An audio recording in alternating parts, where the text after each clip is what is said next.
সদ্য যোগদান করা মানিকগঞ্জের সিঙ্গার থানার অফিসার ইনচার্জ ওসি জে ও তৌফিক আজম বলেছেন, সিঙ্গার থানা এলাকায় মাদক, জুয়া, ইভটিজিং ও কিশোর গ্যাংসহ সকল ধরনের অপরাধ নির্মূলে সিঙ্গার থানা পুলিশ বদ্ধপরিকর।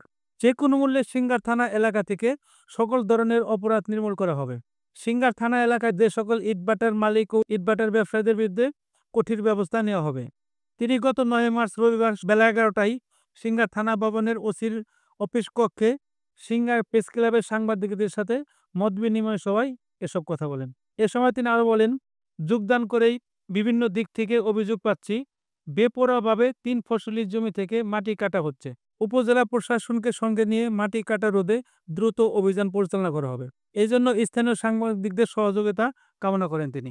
সামনের সময়ে থানার ইতিবাচক কর্মকাণ্ড সহ সকল প্রকার তথ্য প্রেস বিজ্ঞপ্তি হিসেবে সাংবাদিকদের দেওয়া হবে। সেই সাথে আইনশৃঙ্খলা সংশ্লিষ্ট অবাধ তথ্য সহ পুলিশের মন্তব্য দিতেও কার্পণ্য করা হবে না।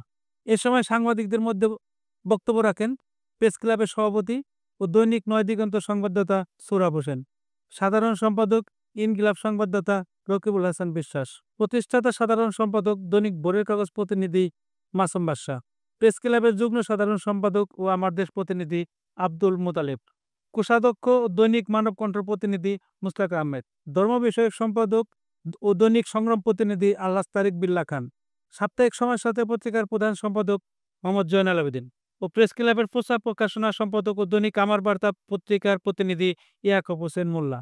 মত বিনিময় সভায় থানার সেকেন্ড অফিসার দিলীপ বিশ্বাস উপস্থিত ছিলেন।